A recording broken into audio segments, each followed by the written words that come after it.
We're back with Amanda Carpenter, Miles Taylor, Eddie Glaude, and Charlie Sykes. Miles Taylor, this didn't get enough attention at the time. I think it was so shocking. I think it first broke in news accounts that Trump sought to have voting machines sieged, and he wanted DOJ, or he wanted the Pentagon to do it first, and then even Rudy thought that was too much. So then he turned to other agencies to have them carried out. I mean, to Amanda's point, and I quibble with the word guardrails, they're more like those string bridges that you see in Indiana Jones movies. The idea that anyone would stop him from seizing voting machines and doing all manner of things to them, and the idea that the Pentagon or the Department of Homeland Security going into a small locality and taking them as anything that any locality could stop, whether it were run by a Democratic election official or Republican election official, is ludicrous. But it is illustrative, not as something that was investigated in 2020, but as something that is probably very much on the whiteboard for 2024 or any future opportunities he has. I wonder if you could elaborate. Yeah, let me take you back in time on that, Nicole, because Trump's claim that he could go seize voting machines was based off of something that I helped write several years earlier, which was before the midterm elections in 2018, we were very worried that the Russians were going to try to meddle again in U.S. elections.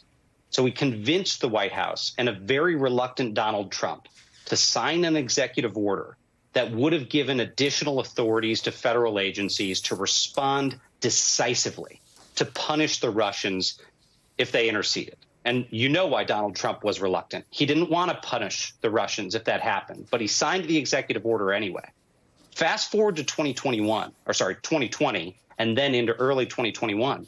Donald Trump's lawyers misconstrued that executive order, which would have been used to defend America against foreign adversaries, to try to make the perverse legal case that it somehow gave him these powers to seize U.S. voting machines. One, it was a completely wrong reading of the executive order. But two, it was, as you say, Nicole, an illustrative example of how they would play a game of legal twister to try to give the president of the United States extraordinary, almost dictatorial powers.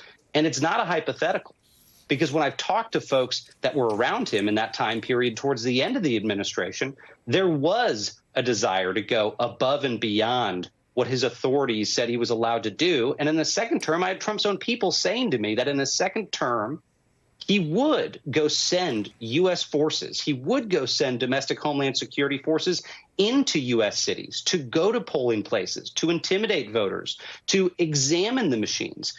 Don't think this is a hypothetical. This will happen if Donald Trump's back in power, and they can bubble wrap it in legalese and have it tied up in the courts for a long, long time before it's ever resolved. And they'll have done the damage to the Constitution and the American Republic anyway. But this time, the playbook won't be haphazard. They are writing that playbook. They've got think tanks working on that playbook, and they've got people that they're ready to staff into a second Trump term that will carry out those orders.